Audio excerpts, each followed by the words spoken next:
विदेश में रहने वाला चपरासी, ड्राइवर, झाड़ू लगाने वाला, लैट्रिन साफ करने वाला भी अंग्रेजी जानता है। तो अंग्रेजी जानने से वो बड़ा नहीं हो जाता, वो झाड़ू लगाता है, वो लैट्रिन ही साफ करता है। तो अंग्रेजी जिसको आती हम मानते वो बहुत कुछ जानता है। अरे विदेशों में रहने वाला ड्राइवर, चपरासी, लैट्रिन साफ करने वाला, जूते पॉलिश करने वाला, मालिश करने वाला, सारे के सारे लोग अंग्रेजी बोलते हैं।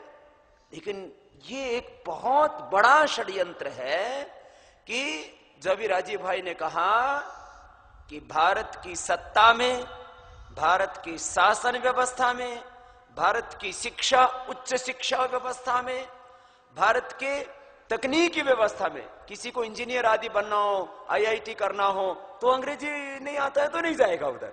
तकनीकी व्यवस्था में, प्रबंधकीय व्यवस्था में किसी को भी एमबीए आदि करना हो और किसी बहुत मैनेजमेंट के बड़े बड़े जो है चीजों को चलाना हो, इन सारी उच्च व्यवस्थाओं में आम आदमी का प्रवेश ना हो, माने गरीब मजदूर किसान के बच्चों का प्रवेश ना हो, जो इस देश के आम नागरिक हैं उनका प्रवेश रोकने के लिए इन षड्यंत्रकारी लोग वहां पर फन फैलाए, ये जहरीले नाग बैठे हुए हैं और इन सब के हमें फन नोचने हैं, इनके फन तोड़ने हैं और इस देश के आम आदमी को इन जहरीले नागों के फन दबोच करके हमें आम आदमी को हक दिलाना, ये बहुत बड़ी बात है। इस देश के अंग्रेजी के कारण से 99% लोगों के साथ में अन्याय हो रहा है और ये बात हमें इस देश के लोगों को समझानी है। जैसे आपको अभी भाई राजीव जी बता रहे हैं, इस तरह से इस देश के जब 100 करोड़ से ज्यादा 114 करोड़ भारतीयों को बताएंगे कि राष्ट्रभाषा हिंदी में और अन्य भारतीय भाषाओं में हमारा शिक्षण, हमारा शासन, हमारी न्याय व्यवस्था, हमारी उच्च शिक्षा, हमारे सारे काम हम भारतीय भाषाओं में करना चाहते हैं, तो फिर इस देश के 114 करोड़ लोगों की आवाज को कोई दबा नहीं सके। काम कर।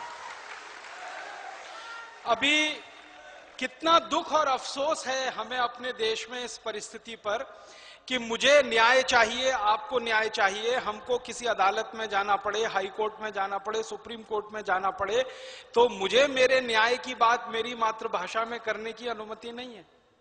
वकील को सारी बात हम अपनी मातृभाषा में समझाएंगे, फिर वकील उसको अंग्रेजी में भाषांतर करेगा, फिर उसके आधार पर पिटीशन ड्राफ्ट होगी, फिर वकील उसको अंग्रेजी में जज को समझाएगा, फिर जज वकील के साथ अंग्रेजी में सब कुछ वार्तालाप करेगा, उसके बाद फैसला आएगा, वो अंग्रेजी में लिखा जाएगा।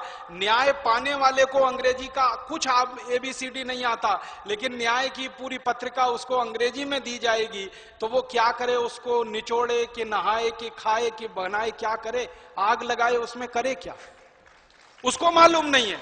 अंग्रेजी का ABCD नहीं आता, वो बेचारा सीधा साधा भोला भाला आदमी है और वो अदालत में जाके उच्च न्यायालय में, सर्वोच्च न्यायालय में अगर फरियाद करता है तो फरियाद हिंदी में न सुनी जाकर अंग्रेजी में ही सुनी जाएगी और फैसला भी अंग्रेजी में दिया जाएगा। इसका मतलब हमारी न्याय व्यवस्था साधारण आदमी को न्याय से वंचित रख रही है और उसको अन्याय की तरफ धकेल रही है। और ऐसा अन्याय जब बार बार किसी के ऊपर होगा तो फिर वो विद्रोही हो जाएगा और शासन व्यवस्था के खिलाफ वो विद्रोह करेगा, तो किसी दिन हथियार उठाएगा, नक्सली हो जाएगा, आतंकवादी उग्रवादी हो जाएगा, फिर हमारी शासन व्यवस्था चिल्लाएगी कि इतने सारे लोग नक्सली हो रहे हैं, आतंकवादी उग्रवादी हो रहे हैं। जब न्याय नहीं मिलता है किसी आदमी को और अन्याय बार बार उसके ऊपर होता ही चला जाता है, तब आदमी परवश होकर, विवश होकर हथियार उठाने के लिए मजबूर हो जाता है।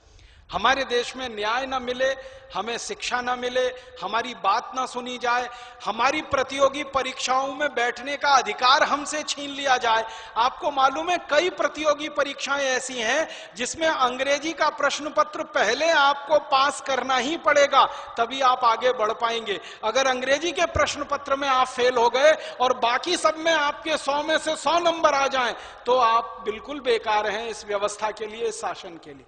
माने विषय का ज्ञान आपको बहुत है, भाषा का ज्ञान नहीं है, इतने मात्र से आपको यह व्यवस्था नकार देती है, तो ऐसी व्यवस्था को हमें नकारना पड़ेगा और उसके खिलाफ कोई बड़ा शंख फूंकना पड़ेगा, विद्रोह करना पड़ेगा। तो भारत स्वाभिमान की तरफ से भाषा के प्रश्न को हमको संवेदनशीलता के साथ और पूरी ताकत के साथ उठाना है कि आजादी के 15 साल के लिए अंग्रेजी आई थी, संविधान में लिखा गया, अब ये 62 साल से अंग्रेजी क्यों चल रही है और हम इसको अपने कंधे पर क्यों ढो रहे हैं। ये संविधान का जो अनुच्छेद 343 और 344 आप लोगों को बता सकते हैं कि संविधान के अनुच्छेद 343 और 344 इसमें स्पष्ट उल्लेख है कि संघ की भाषा, राष्ट्र की भाषा हिंदी होगी और अन्य भारतीय भाषाओं में, अलग अलग प्रांतों में अन्य भारतीय भाषाओं में, अपनी मातृभाषा में हमारी शासन, हमारी शिक्षा, हमारी न्याय व्यवस्था होगी। लेकिन यह तो सीधा सीधा संविधान का ही उल्लंघन है। लेकिन अब यदि इसके हाई कोर्ट या सुप्रीम कोर्ट में हमें रिट भी दायर करनी पड़े तो अंग्रेजी में करनी पड़ेगी। क्यों? कि सुप्रीम कोर्ट में और हाई कोर्ट में आप हिंदी में रिट ही नहीं कर सकते। आप माने ये कितने बड़ा न्याय। माने एक तरफ देश का संविधान को हम बड़ा माने या देश को बड़ा माने, देशवासियों को बड़ा माने, ये बहुत बड़ी विद्रूपता है। तो संविधान के, हमारे इंडियन कॉन्स्टिट्यूट के जो है 343 भारतीय संविधान की और 344 धाराओं के अनुरूप, ये हम कहीं असंवैधानिक बात नहीं कर रहे हैं, अवैज्ञानिक बात नहीं कर रहे हैं। अभी भाई राजीव जी आपको तर्क देंगे उस विषय में भी कि ये अवैज्ञानिक भाषा, और दूसरा बोल रहे थे ना, लोग बोलते विकास होगा, विज्ञान और तकनीकी की भाषा है। बताओ, जापान का विकास कम है पूरी दुनिया में? पूरी दुनिया में सबसे अच्छी टेक्नोलॉजी अभी तक भी हमारे भारत में तो कम से कम जापान की मानते हैं। और जापान का एक भी आदमी जान करके, वहां के प्रधानमंत्री से लेकर के चपरासी तक, एक भी आदमी अंग्रेजी में नहीं बात करता है, खाली अपनी जापानीज में बात करते हैं।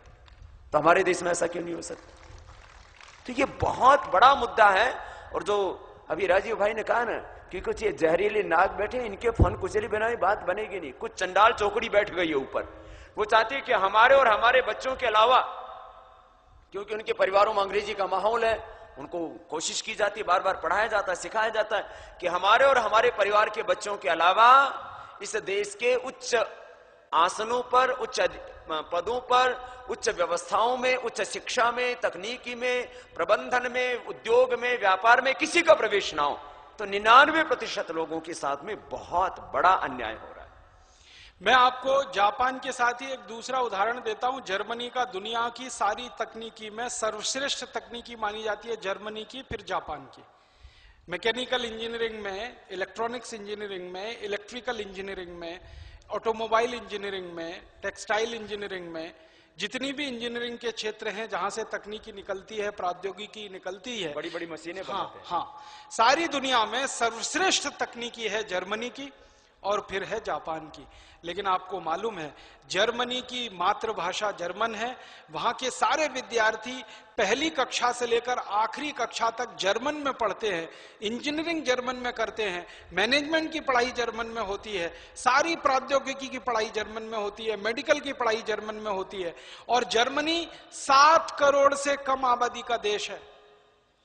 मालूम है, आबादी 7 करोड़ से कम है, अभी 7 करोड़ भी पूरी नहीं है।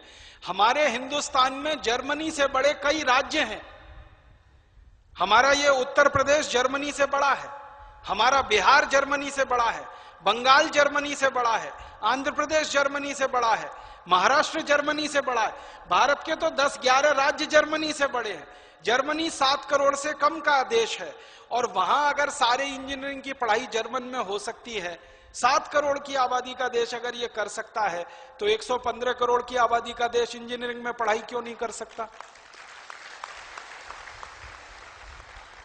और आपको मालूम है फ्रांस की आबादी तो जर्मनी से भी कम है, 5 करोड़ 80 लाख की आबादी है इस समय।